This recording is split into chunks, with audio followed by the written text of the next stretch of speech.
Bugungi darsimizda dazmol bilan qulayliklar, materiallarni tortilish yoki naborot cho'zilishlarni ko'rib chiqamiz. Kloda bizada dazmol instrumenti bor. Ajoyib narsa u ham o'ziga yarasha. Ya'ni dazmol qilayotganimizda oddiy, masalan, real holatda dazmol qilayotganimizda bitta joyini masalan cho'zishimiz kerak yoki naborot kirishtirishimiz kerak. Shunaqa joylari bo'ladi kiyimni. Dazmol o'z yo'liga, tikuvchi o'z yo'liga, ya'ni dazmoldan ham katta ahamiyati bor. Hozir biza maksimalni reallashtirish uchun tikkan kiyimimizni masalan dazmol qilamiz. Dazmol qilgandan keyin qaysidir joylari kirishadi yoki naborot qaysidir joyini naborot cho'zishimiz kerak bo'ladi. O'shani ko'rib chiqamiz. Mana dazmol instrumenti tanladim. Bu yoqda mana asosiy instrument paneli mana shu. Hozir tushuntirish uchun deylik 3 ta bunaqa to'rtburchak yasaymizda nimaligini ko'ramiz hozir.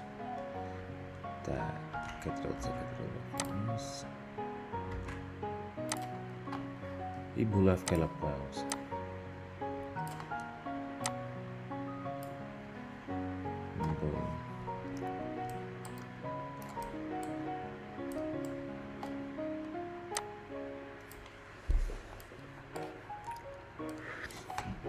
Dazmol tanladim. Bu yoqda mana shearing cage degani bu yo kirishtirasiz. Agar bu yoqqa o'tadigan bo'lsa, qizilga o'tadi, u уже tortasiz. Ya'ni dazmol qilayotganingizda tortib dazmol qilasiz, natijada matoyingiz cho'ziladi. Bu naborot kirishtirib beradi. Xo'p, razmerimiz, mana bitta razmer degani bu mana dazmolni atrofida dumalog'i bor. Qanchalik ob'yomni qilishligini tanlashingiz mumkin bo'ladi. Kattasini tanlasa, katta, juda katta bo'lib ketadi. Kichkinasini tanlasa, kichkina bo'lib qoladi. Keyin hardness degani bu tasavvur qiling, shu dazmolni qilayotganingizda, real holatda qilayotganingizda bir xil paytlarda bosib qilasiz. Atay qattiq bosasiz, ya'ni kuch bilan bosasiz. Bir xilda просто nomiga dazmol qilib qo'yasiz. Buni ham regulirovka qilsa bo'ladi. Masalan, mana hardness hozir ozginada ko'radigan bo'lsam, mana qildim, yoki simulyatsiyani bosdim. Yo'da mana ko'rindi, bu ozgina cho'zildi degan. Endi hozir men buni ko'paytiradigan bo'lsam, mana o'chirib yuborib, mana ko'paytirdimda, endi yana qilib ko'raman. Uje sal ko'proq cho'zib beryapti. Bu yerda foizini o'zgartiradigan bo'lsam, ya'ni bu yoqqa qarab 30 yoki 40% qiladigan bo'lsam, xuddi shu holatda ozgina qilsam ham juda ko'p cho'zib yuboradi. Mana. Va hozir mana buni kamaytiramiz. Buni ham sal kamaytirib qo'ysak, masalan 10%. Razmerni kichaytirib qo'yamiz. Buni qilamiz. Ya'ni qanchalik to'qroq oranjiy rangda bo'lsa, demak u yerda ancha ko'p cho'zilganligini bildiradi.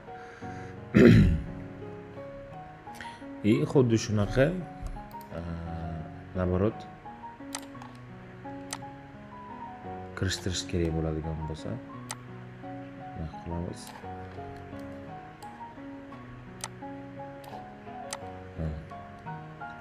Mato kirishyapti, ko'rishingiz mumkin. Hardnessni sal ko'paytirib, shearing cage'ni ham sal ko'paytiramizda, o'rtadagi detalga qilib ko'ramiz. Вот.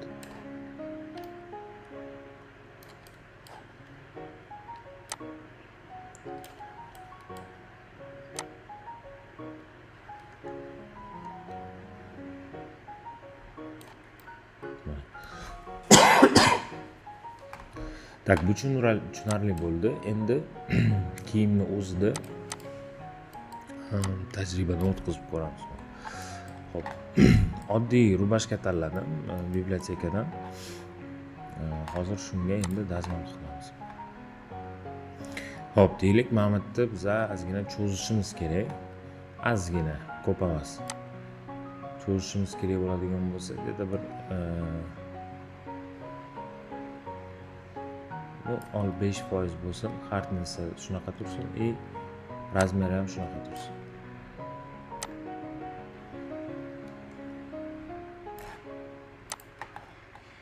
Simulyatsiyani yoqib qo'yib qilinsa, shunda ko'rinadi sразу rezultati mana.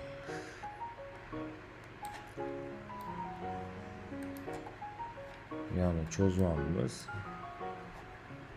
Xo'p. Kerakli mana qilib ko'ramiz hozir. Orqasini cho'zib tashlaylik. Anchaga yelkalarni.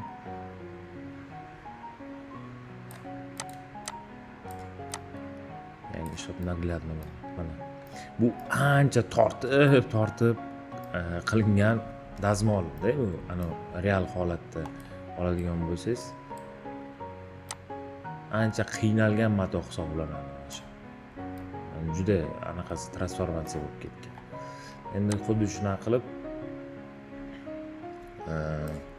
kirishtiramiz oldilarni.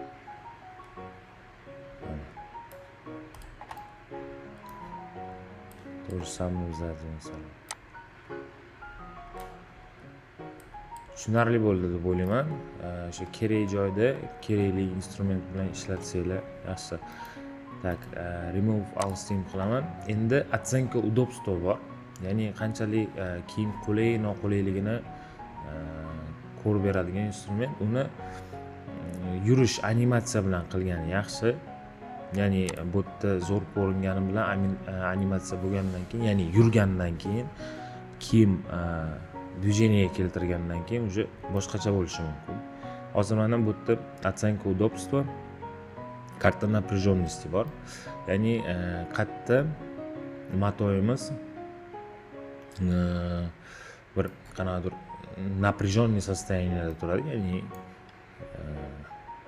tortilgan holatda turishini ko'rsatib beradi. Hozir bu yerda hech qayerda tortilmagan, свободный turibdi. Mana ko'k kletkalar, ya'ni mana bu yerda mana anaqasi bor, indikatori bor. Bu demak hamma joyi свободный turibdi, hech qayerda siqayotgani yo'q. Hop, ikkinchi instrument bu karta deformatsiya.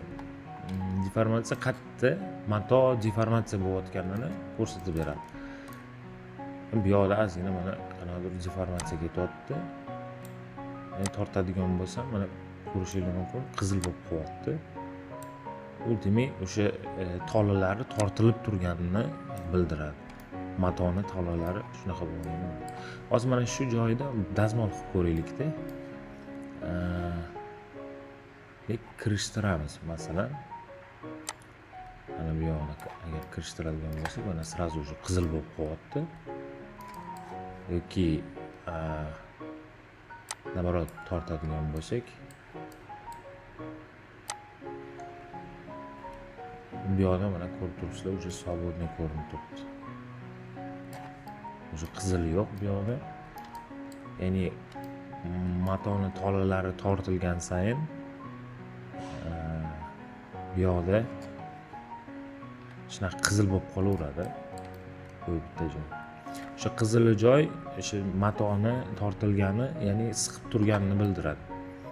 Shundan bilsak bo'ladi, shu kiyim yurayotganda qanchalik qulay, noqulayligini ham shundan anglasa bo'ladi.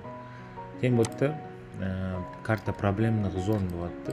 Bu yerda hozir hech narsa anaqa yo'q. Problemniy zon bo'lganda, masalan, tikishda qanaqadir grubiy xato bo'ladigan bo'lsa, o'shani ko'rsatib berishi mumkin.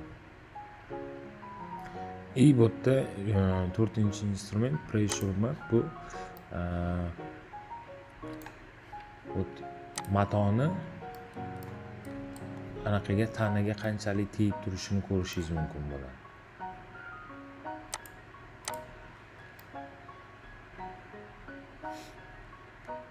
ya'ni свободный turibdimi,